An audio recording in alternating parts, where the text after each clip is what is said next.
Billionaire बनाने वाली factory बन चुका है। हर चौथे पांचवें दिन इंडिया एक बिलियनियर जो है वो प्रोड्यूस कर रहा है।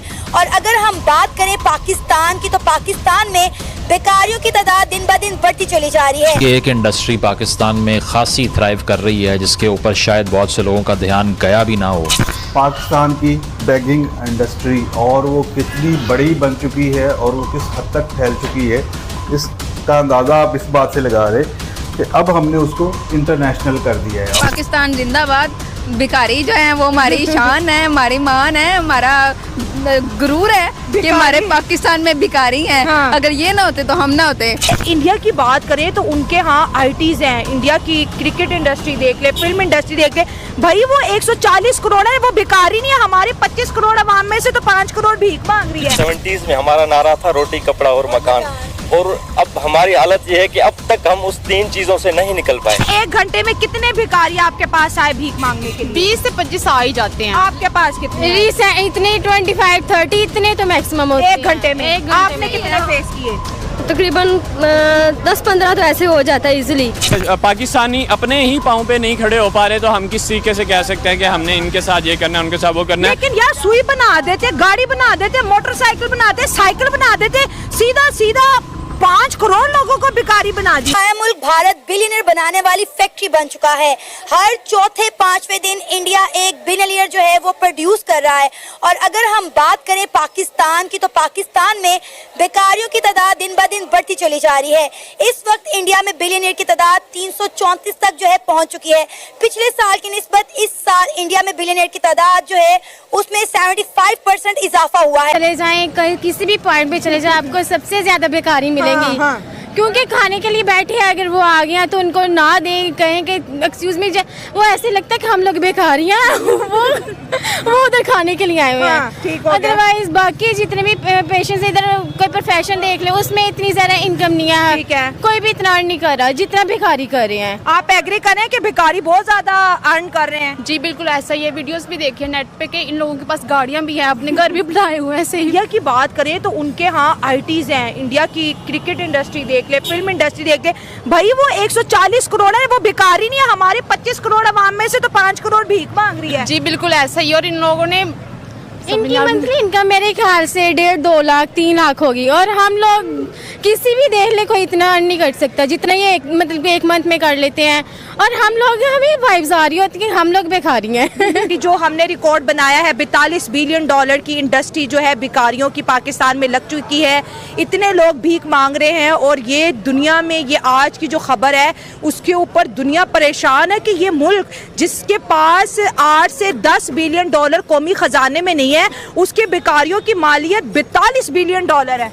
जी ऐसी बात है। हमारे कौमी खजाने में 7 से 8 बिलियन है, फकीरों के पास 42 बिलियन है। बैगिंग इंडस्ट्री और वो कितनी बड़ी बन चुकी है और वो किस हद तक फैल चुकी है, इसका अंदाज़ा आप इस बात से लगा रहे कि अब हमने उसको इंटरनेशनल कर दिया है। और पिछले कई महीनों या सालों से सुनने में आ रहा है कि ये जो हमारे भिखारी हैं ये इंटरनेशनल हो गए हैं। कभी सऊदी अरेबिया जाके मांगते हैं, कभी ये दुबई जाते हैं, कभी किसी इस्लामिक कंट्री में जाते हैं। लेकिन अभी सुनने में आया रिसेंटली कि इराक और ईरान वालों ने हाथ जोड़ दिए। पाकिस्तान में सिर्फ एक ही इंडस्ट्री लगी है और वो बेगर्स की है और वो बड़ी शानदार चल रही है। पाकिस्तान में खासी थ्राइव कर रही है, जिसके ऊपर शायद बहुत से लोगों का ध्यान गया भी ना हो।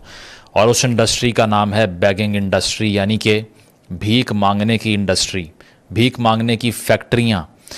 आपको याद होगा पिछले साल गजनफर हुसैन नामी एक भिखारी जड़ावाला से गिरफ्तार हुआ था, जिसके अकाउंट से 3 करोड़ रुपए निकल आए थे।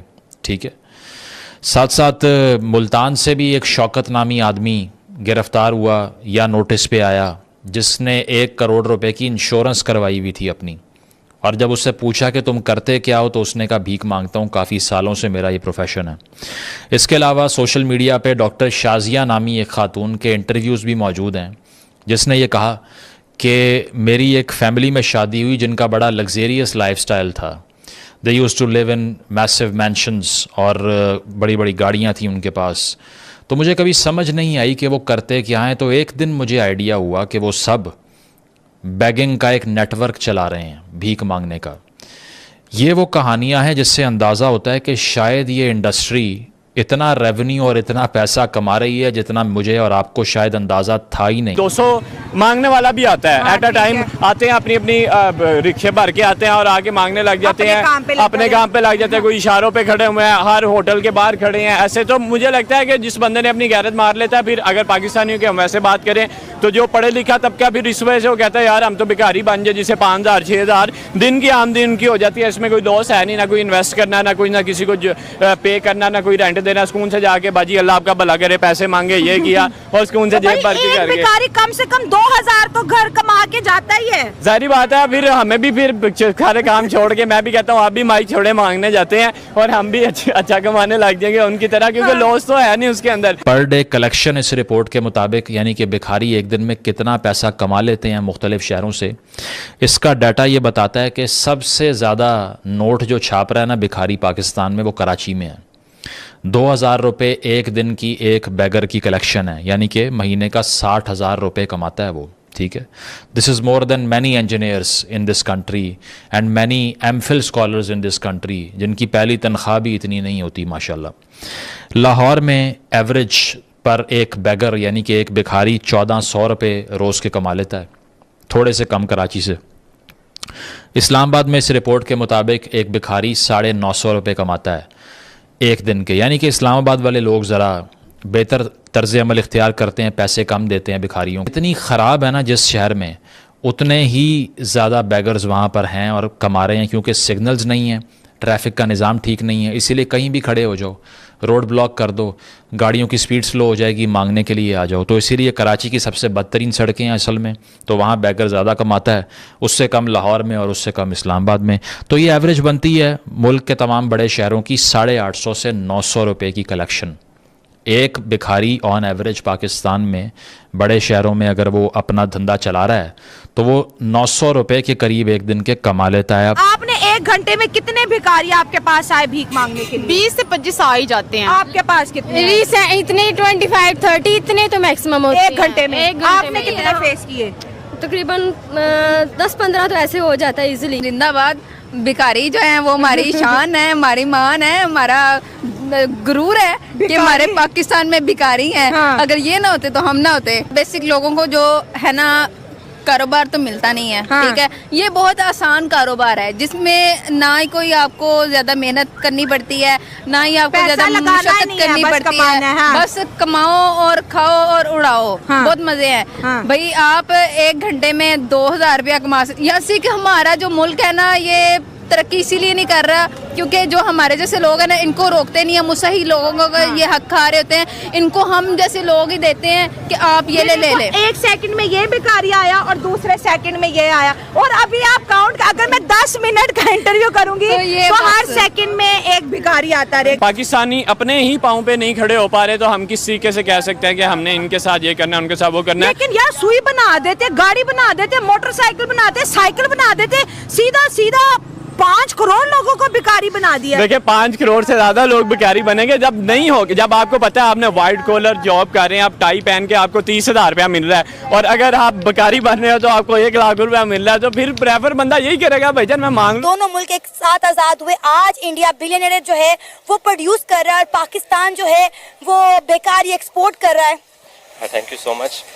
देखें हमारा तो जब से हम पार्टीशन हुआ था 47 में, तो ये सच कोई हमारे डिफरेंसेस नहीं थे, लेकिन मसला है कि हमारा जब डिफरेंस तब शुरू हुआ जब वहाँ की स्टेट ने उनको ओन किया, उन्हें प्रमोट किया, लेकिन उसके बरक्स हमारी स्टेट ने हमें गरीब आवाम को यहाँ पर बिल्कुल भी उसको ओन नहीं किया, यहाँ पे सच कोई स्टार्टअप कल्चर को प्रमोट नहीं किया, और जो बिल्कुल down trodden sections of society थे बिल्कुल भी उन्हें वो मौके मुयसर नहीं किए जिनकी वजह से वो आगे आ सकें। हम आप इसका अंदाज़ा यहाँ से लगाएं कि 70s में हमारा नारा था रोटी कपड़ा और मकान, और अब हमारी हालत ये है कि अब तक हम उस 3 चीज़ों से नहीं निकल पाए, हम बेसिक नेसेसिटीज़ में ही फंस के रह गए। जय हिंद दोस्तों, स्वागत है आपका हिंदुस्तान के दहाड़ चैनल में। तो दोस्तों, जैसे कि आपने वीडियो में देखा, आइए जानते वीडियो के बारे में।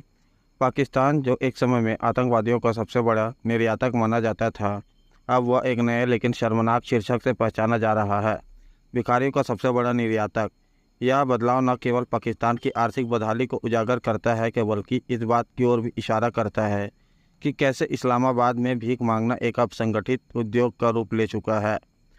पाकिस्तान के प्रमुख शहरों से लेकर छोटे कस्बों तक हर जगह आपको भिखारी दिखाई देंगे। यह केवल सामाजिक समस्या नहीं बल्कि एक व्यापक संगठित उद्योग बन गया है। पाकिस्तान के कराची, इस्लामाबाद और लाहौर जैसी जगहों में भीख मांगने का काम इतने बड़े पैमाने पर हो रहा है कि इसे नियंत्रित करने के लिए अब कानून बनाए जा रहे हैं। पंजाब कैबिनेट द्वारा हाल में ही पास किया गया कानून भीख मंगवाने के धंधे को गैर जमानती अपराध करार देता है, जिससे इस व्यवसाय में संलिप्त लोगों को कड़ी से कड़ी सजा मिल सके। पाकिस्तान से भिखारियों का निर्यात एक वैश्विक समस्या बन चुका है। सऊदी अरब, इराक, ईरान और यहाँ तक कि जापान जैसे देशों में भी पाकिस्तानी भिखारी देखे जा चुके हैं। यह स्थिति इतनी गंभीर हो चुकी है कि पाकिस्तानी विदेश मंत्रालय को यह खुद स्वीकार करना पड़ा है कि पिछले 2.5 वर्षों में विदेशों में पकड़े गए 90% भिखारी पाकिस्तानी मूल के थे। पाकिस्तान की इस नई पहचान से न केवल उसकी प्रतिष्ठा को धूमिल हो रही है, बल्कि यह भी दर्शाता है कि कैसे एक देश जो पहले आतंकवाद का पर्याय था, अब वह भिखारियों के निर्यात के लिए बदनाम हो गया है। पाकिस्तान में भिखारियों की संख्या करीब 3 करोड़ 80 लाख तक पहुंच गई है, जो कि पाकिस्तान की सेना के कुल सैनिकों की संख्या से कहीं अधिक है। यह तथ्य चौंकाने वाला है और यह दिखाता है कि पाकिस्तान में रोजगार की स्थिति कितनी दयनीय हो चुकी है। कराची, लाहौर और इस्लामाबाद जैसे शहरों में भिखारी प्रतिदिन सैकड़ों रुपए कमा लेते हैं, जो कि किसी अन्य रोजगार से अधिक लाभदायक साबित हो रहा है। पाकिस्तान में भीख मांगने का उद्योग अब देश की जीडीपी का 12% से अधिक हो चुका है। इस उद्योग से होने वाली वार्षिक कमाई 42 अरब डॉलर तक पहुंच चुकी है, जो पाकिस्तान के विदेशी कर्ज का 1/3 का हिस्सा हो चुका सकती है। यह तथ्य पाकिस्तान की आर्थिक स्थिति की भयावह को दर्शाता है, जहां एक तरफ उद्योग धंधे ठप हो चुके हैं और दूसरी तरफ भीख मांगना एक संगठित व्यापार बन चुका है। पाकिस्तान में भीख मांगना अब सिर्फ सामाजिक बुराई नहीं, बल्कि यह देश की आर्थिक, सामाजिक और अंतर्राष्ट्रीय छवि को भी प्रभावित कर रहा है। एक समय में आतंकवाद का पर्याय बन चुके पाकिस्तान के लिए अब यह स्थिति और भी शर्मनाक हो गई है, जहां उसकी पहचान अंतर्राष्ट्रीय स्तर पर भिखारियों के निर्यातक के रूप में हो रही है। इस समस्या का समाधान केवल कानून के माध्यम से संभव नहीं है। इसके लिए व्यापक आर्थिक सुधार और सामाजिक पुनर्गठन की आवश्यकता है। पाकिस्तान को अब आतंकवाद के साथ साथ अपने भिखारियों की बढ़ती संख्या से भी निपटना होगा, ताकि वह अंतर्राष्ट्रीय छवि को सुधार सके और अपने नागरिकों को सम्मानजनक जीवन जीने का अवसर प्रदान कर सके। तो दोस्तों, अगर आपको ऐसी वीडियो देखना पसंद है तो हमारे चैनल को सब्सक्राइब करें तथा वीडियो को लाइक करना ना भूलें। धन्यवाद। जय हिंद, जय भारत।